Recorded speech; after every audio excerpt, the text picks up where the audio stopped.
The celebration was hidden behind velvet curtains and guarded doors, far from the noise of ordinary Madrid nights. From the street, the building looked like a restored private club, elegant and discreet, but inside it breathed a different kind of air. Power lived there. It moved slowly, confidently, without needing to announce itself. The exclusive syndicate celebration occupied the deepest room, a space designed to feel untouchable.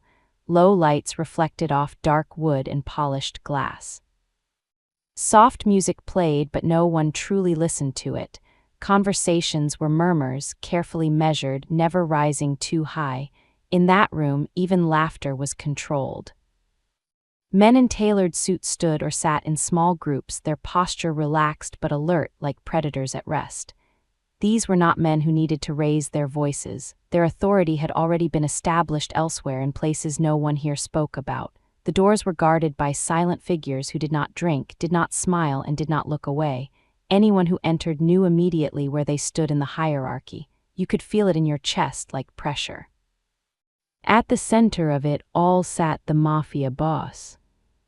He did not command attention by speaking. He commanded it by existing. When he entered the room earlier, conversations had not stopped abruptly. They had simply faded like sound pulled into a vacuum.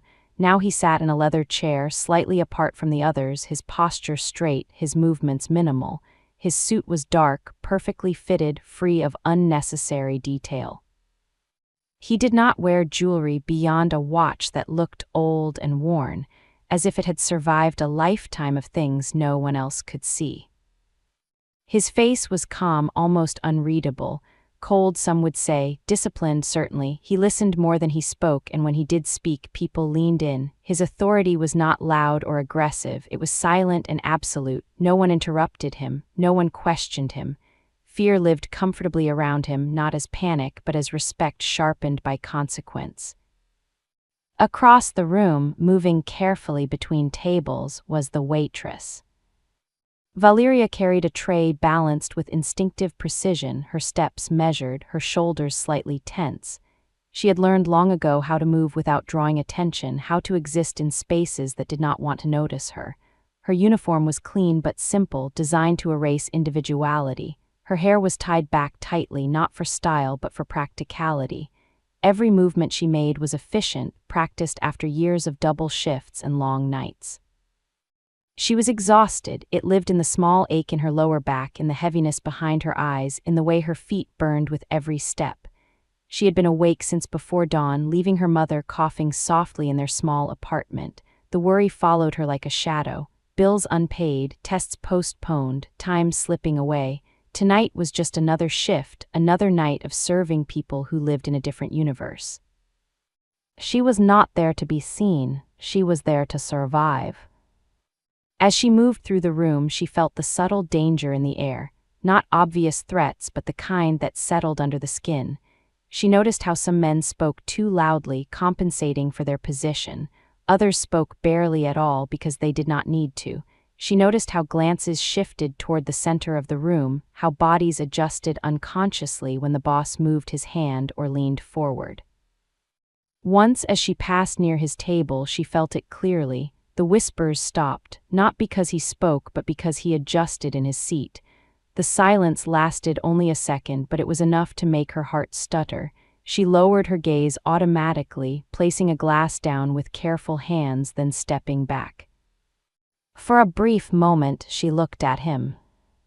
He was older than she had expected, lines etched into his face that spoke of years lived under pressure. His eyes were sharp, observant, but distant, as if always focused on something far beyond the room, and in that instant something unexpected stirred inside her. He looked alone, not lonely in the way of someone who lacked company, but isolated in a way that power often creates. Surrounded by men, guarded by loyalty and fear, yet separated from everyone by an invisible wall.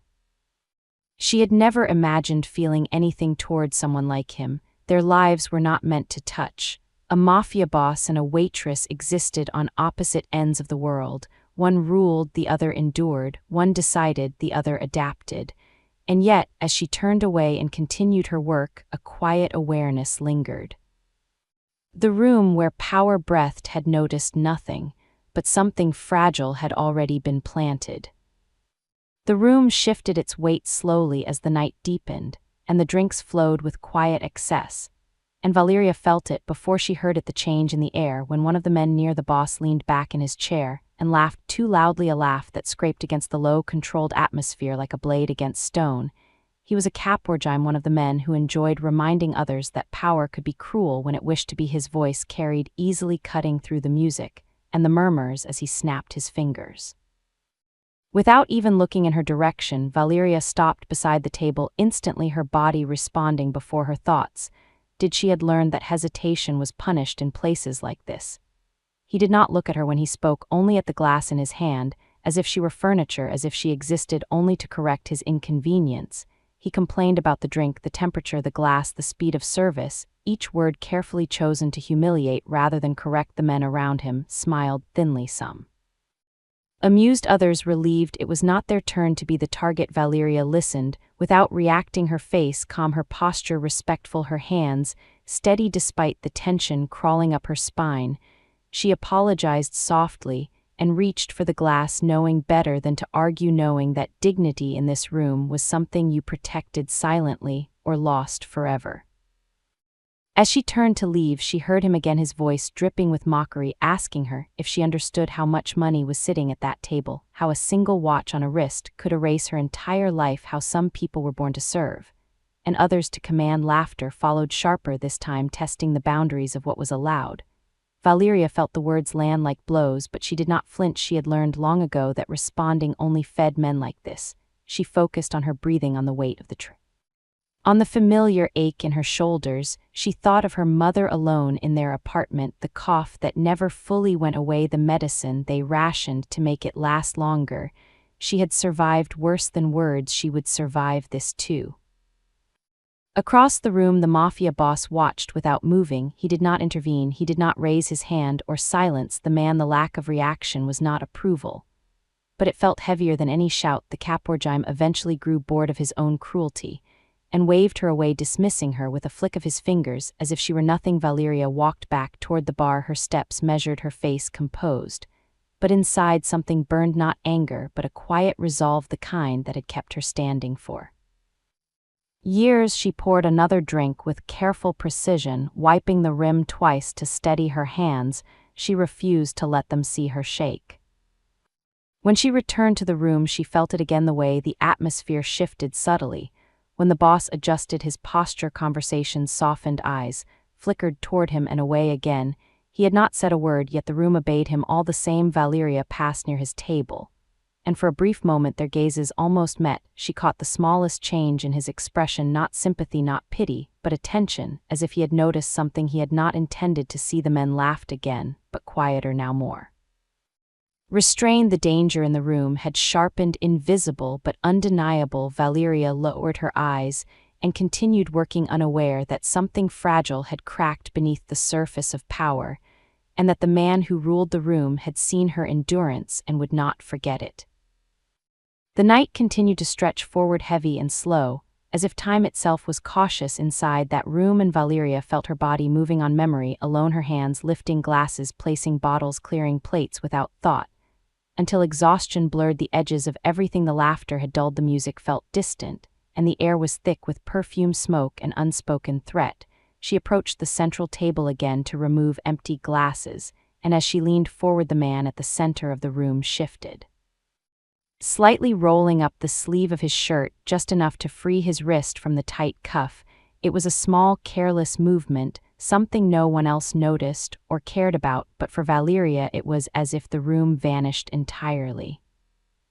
Her breath caught painfully in her chest, the tray in her hands grew suddenly heavier, and her vision narrowed until all she could see was the skin of his wrist, and the mark etched into it, a rose dark and precise, its lines softened by time, and beneath it a date carved in numbers she had memorized before she had learned to read for a heartbeat. She thought she was imagining it, that exhaustion had finally broken her mind, but the longer she stared, the clearer it became. Every curve, every detail was identical. The rose was not generic, it was specific, the petals angled just so the stem curved in a way she had traced with her finger 1,000 times on her mother's skin.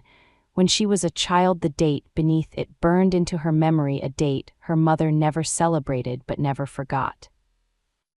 Her heart began to pound so loudly, she was sure someone would hear it. The room felt too warm, too small, too unreal. She remembered her mother sitting on the edge of the bed late at night when the pain was bad, her voice low and distant as she spoke about a past. She rarely touched a boy she once loved in Florence, a promise made too young, a mistake that cost her everything. Her mother had never spoken his name, never described his face, only the tattoo she had once shared with him, and the way she said it marked the worst choice of her life. Valeria had grown up believing that man belonged to a world that no longer existed, that he had vanished like a ghost, long before she was born. And now he was sitting in front of her, alive, powerful, untouchable. Her fingers trembled and she nearly dropped the glass she was holding. She forced herself to steady her hands, to breathe slowly, to remember where she was and who she was in that moment, a waitress in a room ruled by men who erased people without consequence. She told herself it was coincidence, that tattoos were common, that dates repeated, that memory could lie.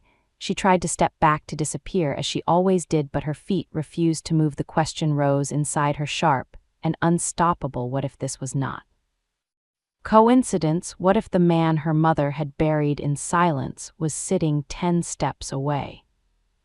She cleared her throat softly and took a cautious step forward. Her voice felt thin when she spoke, almost swallowed by the room. Sir.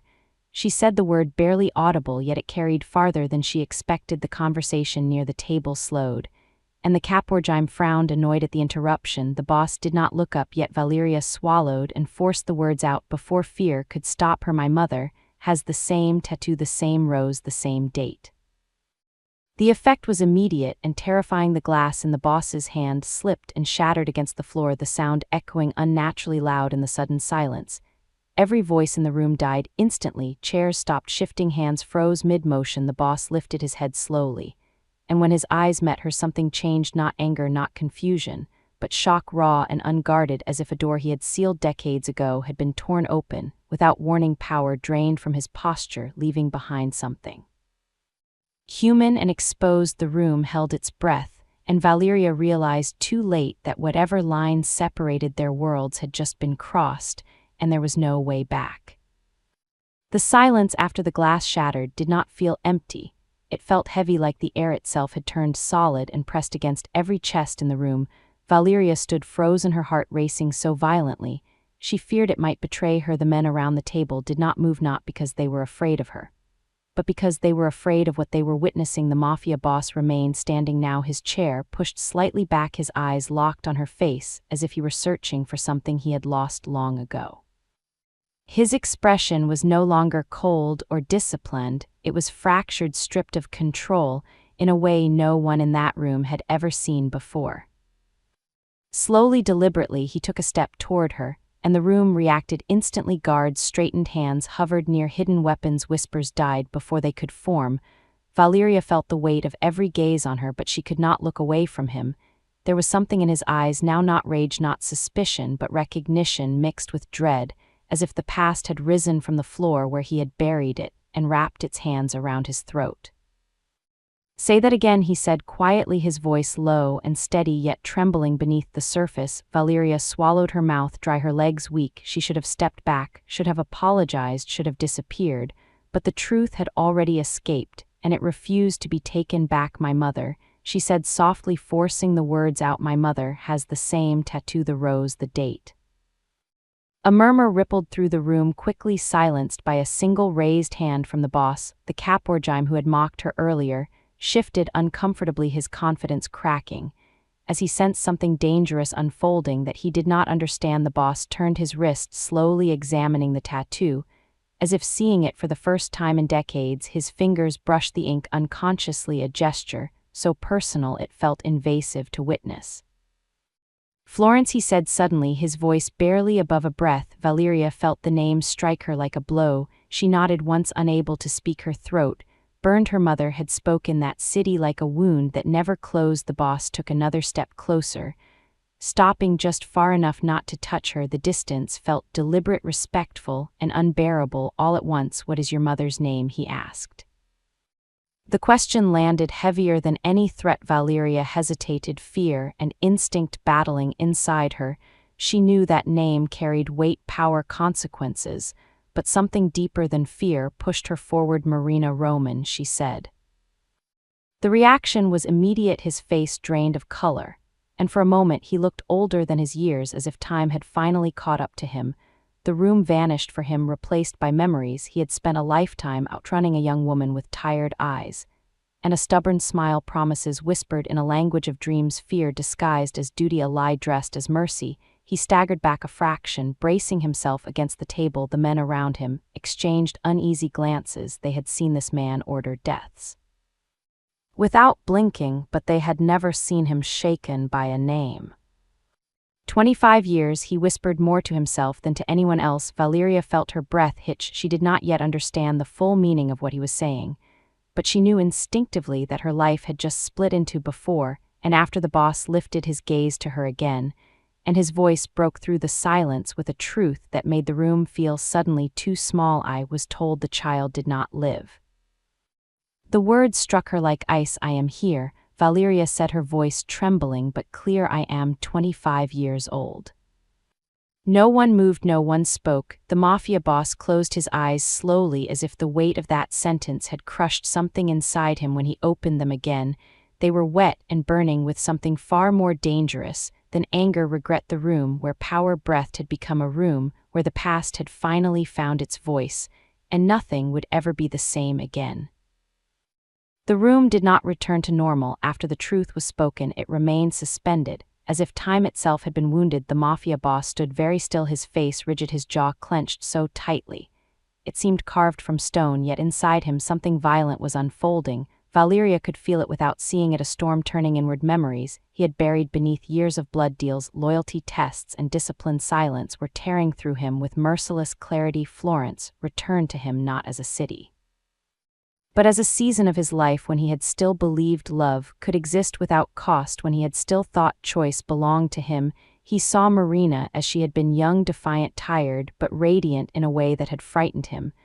Because she had seen the man beneath the future boss, she had wanted a life together, not power, not protection, just truth, and he had failed her. He remembered the night everything broke, his father sitting across from him in a dark office, the walls heavy with inherited authority, the words spoken without anger, only certainty. This child will destroy everything you are meant to become. The family will not survive. Scandal. The solution had been delivered cold and final. A doctor paid a report, altered, a lie wrapped in mercy. He had been told the pregnancy ended. He had believed it because belief was easier than defiance. He had let Marina disappear because syndicate demanded obedience, and fear had won over love. The tattoo on his wrist had been carved after that night, not as a symbol of devotion, but as punishment, something he could never erase. Valeria watched his face change as the weight of those years crushed him. She saw the power drain from his posture, the myth of the untouchable man unraveling thread by thread. The men around them sensed danger, not from violence, but from exposure. They did not understand what was happening, but they understood one thing clearly: this was not a moment to interrupt. The Caporgime who had mocked her earlier shifted back, his confidence gone, replaced by unease. He realized too late that this waitress had stepped into a place no one else was allowed to stand. The boss finally spoke again, his voice low, rough, stripped of command. I searched for her, he said quietly. I searched for months, then years, but she was gone. No address, no trace, nothing. He turned his eyes back to Valeria, and for the first time there was no calculation in his gaze, only pain. I was told the child was buried before it ever learned to breathe. He drew a sharp breath, as if the air itself hurt. And all this time you lived without me. Valeria felt anger rise, sharp and unfamiliar. She had not planned to feel it, but it demanded space. You lived with everything, she said quietly. I lived with nothing. My mother worked until her hands cracked. She coughed through nights alone. She never spoke your name because she thought you chose to erase us. Her words were not loud, but they cut deeper than any accusation. The boss closed his eyes again, his shoulders lowering, not in defeat, but in acceptance. I did erase you, he said, and there was no excuse in his voice, only truth. I let power decide for me, and power always takes more than it gives. In that moment the room changed forever. The men who ruled streets and lives understood that something irreversible had occurred. The boss, who had never been challenged, had been confronted by blood, by consequence, by a life that had survived his silence, and Valeria understood that the man before her was no longer only a mafia boss, he was a father who had lost 25 years. And the past was no longer buried, it was standing between them, breathing, waiting to be answered. The decision was made without ceremony and without permission, and that was what frightened everyone the most. The mafia boss did not raise his voice. He did not issue an order to the room, he simply reached for his coat and stood.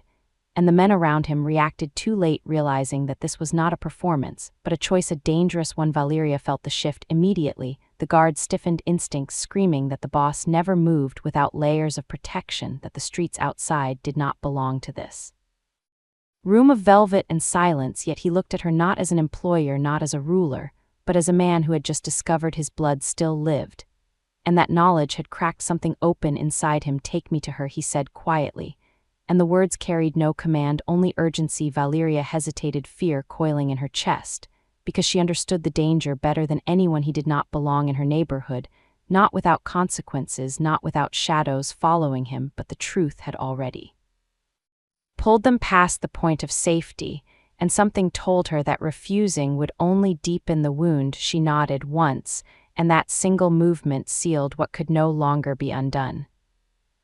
They left through a side exit, the night air cold and sharp against Valeria's skin, as if the world itself was warning them. The car waiting was black, unmarked and silent. The driver did not ask questions, he did not need to. The city unfolded around them as they moved away from the polished avenues into narrower streets where the lights dimmed, and the buildings leaned closer together. Valeria sat in the back, her hands clasped tightly in her lap, her thoughts racing. She had lived here all her life, but never like this, never beside a man whose presence could bend the city itself. The boss stared out the window, his jaw tight, his leg moving restlessly, the discipline he wore like armor beginning to slip. He did not speak, and neither did she. The silence was heavy, but not empty, it was filled with things neither knew how to say.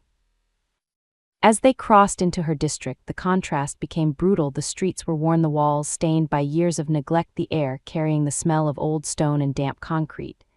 This was not a place men like him entered without intent, and Valeria felt a flash of shame. She hated herself, for she did not want him to see this part of her life. The narrow stairwells, the flickering lights, the neighbors who knew her by exhaustion more than by name. The car stopped, and the boss stepped out first, his shoes touching cracked pavement without hesitation. He looked around, taking in the surroundings with a strange calm, as if acknowledging a world he had helped create from a distance. He dismissed the driver with a subtle gesture, choosing to walk the rest of the way alone. And that was when Valeria understood the depth of his choice. This was not about power anymore, it was about exposure.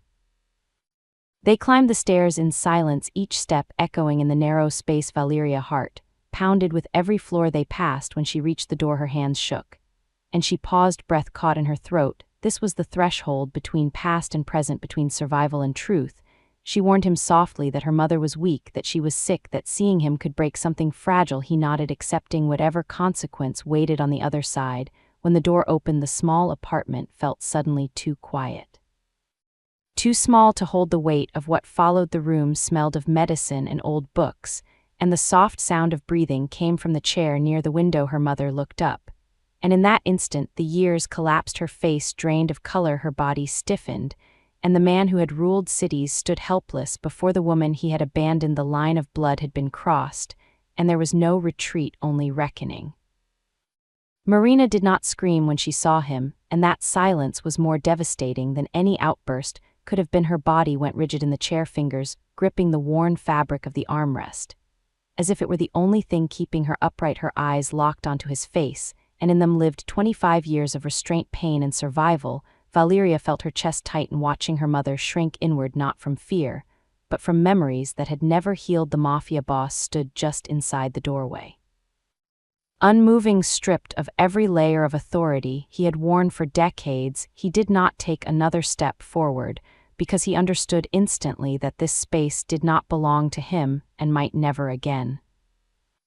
"You should not be here," Marina said finally, her voice hoarse but steady, and the words carried more weight than any threat ever could. Valeria had never heard that tone before, not anger, not hysteria, but exhaustion so deep it bordered on grief. The boss opened his mouth, then closed it again as if realizing no defense would survive this moment. He lowered his head slightly, not in submission, but in acknowledgement of guilt. "I know," he said quietly, and that was all. He did not explain, he did not justify, he did not ask forgiveness. He stood there and let the silence accuse him. Marina laughed once, a short, bitter sound that made Valeria flinch. "You know," she repeated, and her eyes burned with unshed tears. "You knew when you chose to disappear, when you chose power over truth, when you let them erase us as if we never existed." The words poured out now, years of restraint cracking open.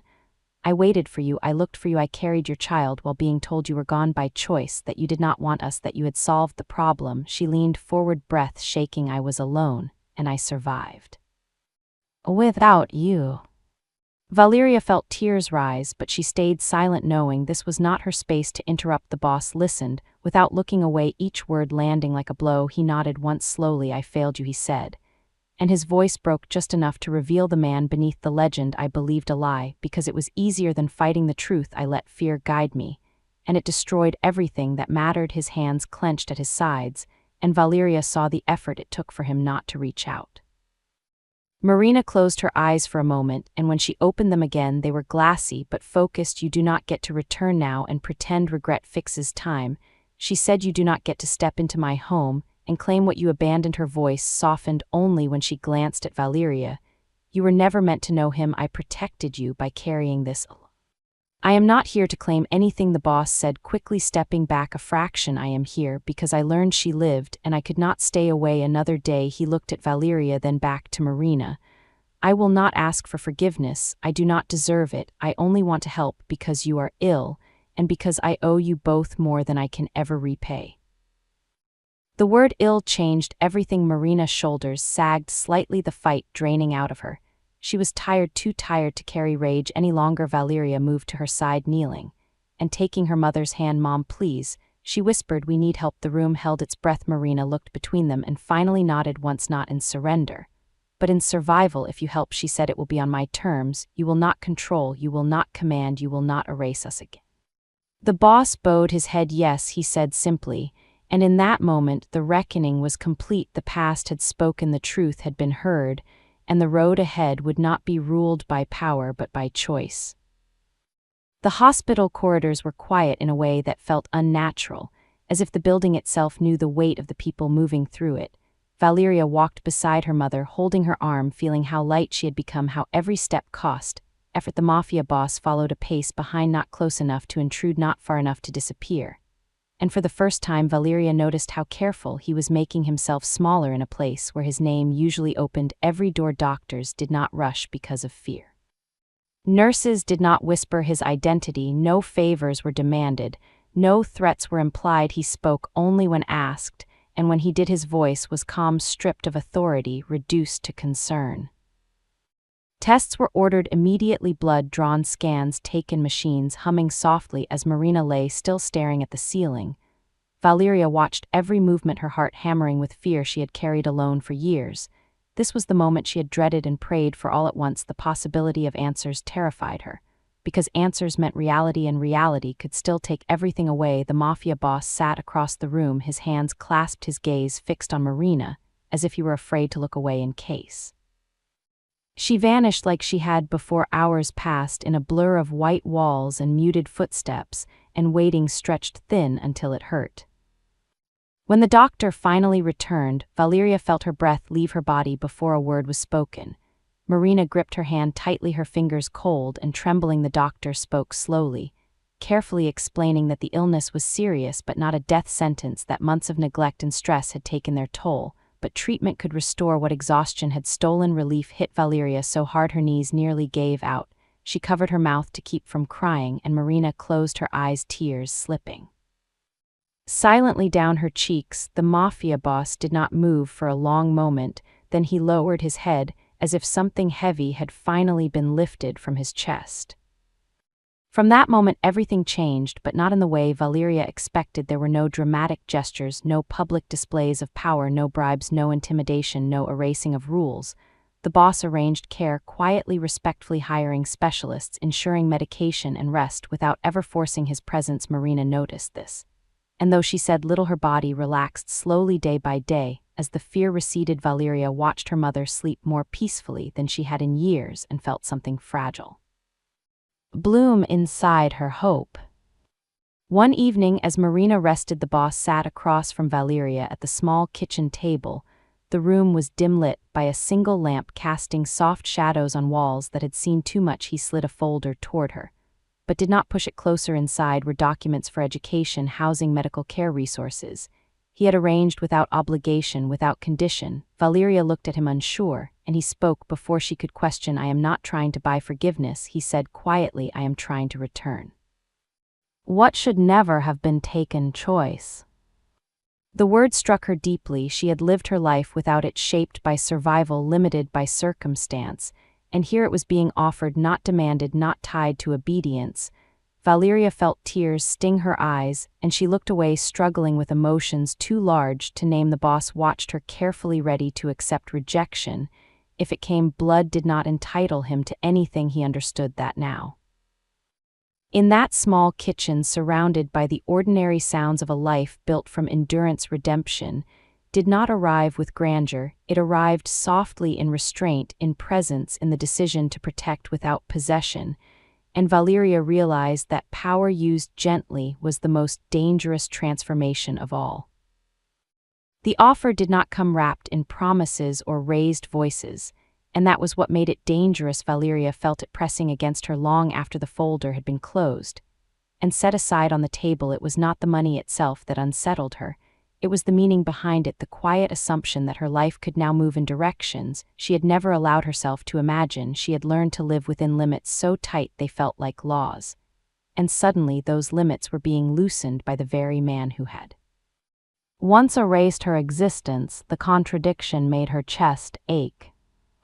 She waited until her mother was asleep before speaking. The apartment was dim, the city murmuring outside the window, and the Mafia boss sat across from her, hands folded, posture controlled yet uncertain, in a way she had never seen before. Valeria finally lifted her eyes and met his gaze. "I need to understand something," she said slowly. "If I accept your help, what do you expect from me?" Her voice did not shake, but her heart did. He did not answer immediately, and the pause stretched long enough for her to wonder if this was where the truth would finally fracture. "I expect nothing," he said at last, and there was no hesitation in his tone, no loyalty, no gratitude, no name. "I do not deserve. If you take this, it is because it is yours, not because you owe me anything." The words settled between them, heavy and unfamiliar. Valeria searched his face for manipulation, for calculation, for the shadow of control she had seen in men like him all her life, but found none, only resolve mixed with something close to fear. She swallowed hard. "Do you expect me to forgive you?" she asked, and the question cut deeper than she intended. It was the one that had haunted her since the night the glass shattered. He exhaled slowly and shook his head. "I am not asking for forgiveness," he said. "I know some things cannot be repaired. I am only asking for the chance to remain present. If you decide one day that you want nothing to do with me, I will accept it, and if you never call me anything more than my name, I will still be here." The honesty of it struck her like a blow. She had prepared herself to fight manipulation, not humility. She thought of her mother sleeping in the next room, fragile, but alive because of his restraint rather than his power. She thought of her own dreams buried beneath years of exhaustion and fear. And she realized that this choice was not about him, it was about her. "I am angry," she said quietly, and the admission felt necessary, cleansing. "I am angry for what my mother lost, for what I lost, for the years that never come back." He nodded, once accepting it without defense. "You have every right to be. But I am also tired," Valeria continued, "tired of surviving, tired of pretending. I do not want more," and the words frightened her, because speaking them made them real. The Mafia boss watched her carefully, not interrupting, not guiding, letting the moment belong to her alone. She drew a slow breath. "If I take this help, it will be on my terms," she said. "I decide what my future looks like. I decide when and how we speak. I decide who you are in my life. And if at any moment I need distance, you will respect it." His answer came immediately, yes. In that moment, something shifted, not loudly, not dramatically, but deeply. The power dynamic that had once defined everything dissolved into something fragile and uncertain. And honest, Valeria felt the weight of choice settle onto her shoulders, and instead of crushing her, it steadied her. Later, when she told her mother, Marina listened without interruption, her face unreadable, until Valeria finished speaking. Then she reached for her daughter's hand. "You do not owe him your heart," she said softly, "only your truth. If you choose to take what he offers, do it for yourself, not for him." Valeria nodded, feeling tears rise not from pain but from clarity. For the first time, her life was not being shaped by fear or obligation, but by intention, and somewhere in that fragile space between past and future, she allowed herself to imagine a path forward, one she chose herself. The morning arrived quietly, as if it understood that endings did not need noise. Valeria stood by the window watching pale light spill across the buildings of her neighborhood, the same streets that had shaped her endurance, now preparing to release her into something unknown. Her suitcase rested near the door, not heavy with possessions, but with intention. Inside were clothes chosen with care, books her mother had once loved, and documents that carried her name toward a future she had not allowed herself to want until now. The apartment felt different, lighter, as if the walls themselves knew that survival was no longer the only story being told. Marina sat in her chair, wrapped in a soft blanket, her color stronger, her breathing steadier than it had been in years. She watched her daughter with eyes full of pride and fear, woven together. Valeria knelt beside her, resting her head against her mother's knee for a moment, neither speaking, because some truths were too complete for words. "You are not leaving me," she said gently. "You are choosing yourself," Marina answered, and her voice did not shake this time. "That is not abandonment, that is courage." A quiet knock came at the door, and Valeria knew before opening it who stood outside. The Mafia boss waited in the hallway, not crossing the threshold, until she invited him, and he looked different now, not smaller, but grounded. His suit was simple, his posture relaxed, and his eyes held something unfamiliar, peace earned through surrender rather than control. He glanced at the suitcase, then back at Valeria, understanding without needing explanation. "I will drive you," he said, and it was not an order, it was an offer. The journey to the airport passed in silence filled with meaning. Marina sat in the back seat, watching the city slide past, as if committing it to memory. Valeria sat beside her, holding her hand, while the man at the wheel drove carefully, respecting every signal, every pause. When they arrived, the world widened into motion, rolling bags, voices in many languages, announcements echoing softly. Valeria felt the weight of the moment press against her chest and welcomed it. At the entrance they stopped. This was the line that could not be crossed. Together, Marina pulled Valeria into an embrace, holding her longer than necessary, breathing her in, as if she could store the moment inside herself. "You were never meant to stay small," she whispered. "Go live." Valeria felt tears fall, but did not fight them. She turned then to the man who had altered everything. With a tattoo and a truth, they stood facing each other, uncertain but present. "I do not know what to call you," she said honestly, and he nodded. "I am not asking you to name me," he replied, "just let me stay where you allow." She considered him for a long moment, then spoke words that would shape them both. "I do not know if I will ever call you father, but I will let you be here." And the simplicity of that sentence broke him more completely than rage ever could. He bowed his head, accepting the gift for what it was, a beginning, not a title. As Valeria walked toward security, she turned once more. Marina lifted her hand, smiling through tears. The man stood still, watching her with eyes that held no claim, only gratitude. She raised her hand in return and crossed forward into her life. Weeks later, Florence welcomed her with stone streets and open skies. The university corridors buzzed with possibility, and Valeria moved through them with cautious wonder. She wrote letters to her mother filled with small details about lectures and cafes and long walks through history. She wrote fewer words to him, but each one mattered. He answered every time, without demand, without pressure, simply present. One evening she stood on a bridge watching the river move beneath her, carrying stories forward, and she understood the final truth. The shocking revelation was not that a mafia boss had a daughter, or that blood had survived silence. It was that power could choose restraint, that love could exist without ownership, and that a life once shaped by fear could be rebuilt through choice. Valeria breathed deeply, feeling peace settle where survival once lived, and far away, a man who had ruled through silence learned at last how to remain through humility.